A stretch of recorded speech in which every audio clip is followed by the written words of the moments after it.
what is up? If you didn't catch on, I'm not Nancy. Cheney here, and I'm so excited to be here with y'all today. So we are in the second week of our new series called Puzzled. Last week, we learned all about how powerful God is. This week, we're taking a look at God again, leading up to the Easter story, and we're going to remember that he is still working. There's always a bigger picture to be seen. So just a reminder, this week there is no WOW classes, but the schedule gets kind of funky this time of year, so be sure to follow us on Instagram and check the Hope website to make sure you are showing up when we have classes and you're not showing up when we don't. Also, super exciting this week.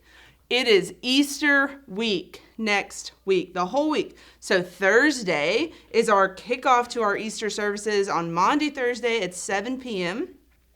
We have a Good Friday service that will be all virtual. This is the first time doing it, and I am so excited to watch it. And then Saturday, we have 5 and 7. Sunday, we have 9 and 11. We cannot wait to see y'all there. And hey, even though we don't have elementary kiddos next week, come find a staff member, and we have a little Easter goodie for you. And don't forget, VBS registration's open. Don't sleep on that. Register soon or it'll fill up. All right, guys, I hope you'll have a good week. And remember, God is still working. He's working for you. He's working for me. He's working for all of us. That's the news. Hey, everyone. I'm Shelly. Have any of you ever been stuck at home, lost your electricity, and now you have no way to watch TV and you can't get on the internet? What are you going to do? Something bad's happened, right? Well, let me tell you. I've got an idea. Go grab a puzzle. And you're thinking, a puzzle, what does that have to do with anything? Well, a puzzle helps give you hope because something that's bad has happened. And so a puzzle will help you find out that something good can come from something bad. So now this puzzle, this is a little bit different than the puzzle that I usually work with. I usually work with a puzzle that's in a box and you can see the picture and you know what you're going to be making, right? I only have like pieces here. So this one has a spaceship on it. So maybe this is a puzzle with I don't know, out in space. There's also an umbrella though at the beach. So who knows what this is? Could there be a dog on the beach? I don't know. Whatever it is though, this week's story is about a group of people who had some expectations what they thought something was going to be like.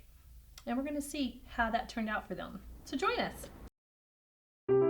The Bible. It's 66 books of history, stories, letters, and poetry that fit together to form God's one big story. The epic adventure of how he created us and loves us so much that he made a way to rescue us.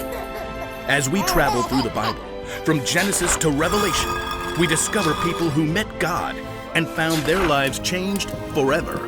Now, for an amazing story. Inspired by the book of John, chapter 12, verses 9 through 16. When Jesus raised his friend Lazarus from the dead, news spread quickly. Many people believed in Jesus, and the religious leaders flew into a rage. If we let Jesus keep doing this, everyone will believe in him. He'll cause so much trouble, the Romans will come in and take over. So, it's decided. We will remove him. Please note the air quotes. For a time, Jesus went away to the village of Ephraim. As the Passover feast neared, the people of Jerusalem began to look for him. Isn't he coming to the feast? He'd be a fool. The Pharisees have given orders to arrest him. Jesus wasn't threatened by the religious leaders. He was following the plan that God had set in motion long before. And with his disciples, Jesus returned to the town of Bethany. From there, he made plans to enter Jerusalem. He told two of his friends. Go to the village ahead of you. As soon as you get there, you'll find a donkey tied up. Her colt will be with her. Village, check. Donkey, check. Colt, check. Untie them and bring them to me. Untie... Wait, what? We can't just go taking someone's donkeys. Anyone says anything to you, say that the Lord needs them. The Lord needs them. Check. And the owner will send the donkeys right away. We're on it. The disciples had entered the town, just as Jesus had instructed them. Well, there they are. And now we will just calmly untie them like we walk off every day with donkeys. donkeys that don't belong to us. No biggie. Hey! Those are my donkeys. The Lord needs them. Oh, well, in that case, just remember the big one kicks real bad. And she likes figs. Jesus' friends brought the donkey to him and laid their coats across the coat's back for Jesus to sit on. He's walked a gazillion miles. Why does he want to ride a donkey now? Jesus wasn't too tired to walk. He was carrying out the plan that God had set in motion long before. Hundreds of years earlier, the prophet Zechariah had written, Say to the city of Zion, See, your king comes to you. He is gentle and riding on a donkey. Now Jesus was showing everyone that he was the king that God had promised. As he rode towards Jerusalem, excitement rippled through the crowds of travelers. They threw their coats down on the ground, making a path for him. Others broke large branches off of nearby palm trees, laying them across the road or waving them high. Hosanna! Oh, blessed is the one who comes in the name of the Lord! Some people ran ahead of Jesus as others streamed behind in a joyful, glorious parade. Hosanna!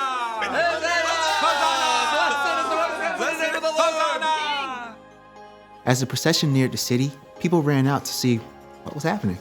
Who is this? This is Jesus, the prophet from Nazareth. Yeah, he brought Lazarus back from the dead. In all the excitement, though, one group of people was not pleased. The religious leaders. This isn't getting us anywhere. Look how the whole world is following him. Don't worry. I've got a plan A plan? to remove Jesus. Oh, right. The air quote. He won't last the week.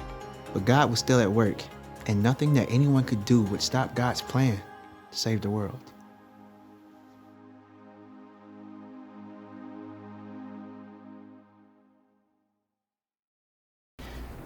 Okay, so in the story, we learned that there was a lot of people. They were expecting something. They were expecting Jesus to be their savior, to come and save them. And while that's true, yes, they also expect him to be the king, and the king like right then.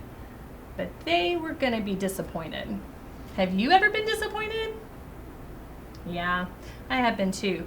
You know, we often don't see the whole picture. Just like those people, they only had a piece of the puzzle. So when maybe you haven't been invited to a birthday party, or your mom and dad, maybe they've lost their job. Maybe somebody's sick in your family. Either way, you're only seeing a part of the puzzle. And God, he's amazing because he can see everything and he knows everything. He is always working together on a plan for you. So this week, know that today, whatever it is, God is still working. He's always working for you. He did come to save us, and he came to save not just the people for that day. He came to save us, you and me. He also came to save everybody, future generations in the world. So when you feel like you're a little disappointed because, you know, something's happened and you only have the piece of the puzzle that you're seeing, remember that God has seen the whole picture, and he makes the best picture ever, and he knows it all. And wow, what a picture it is, right? See you next time.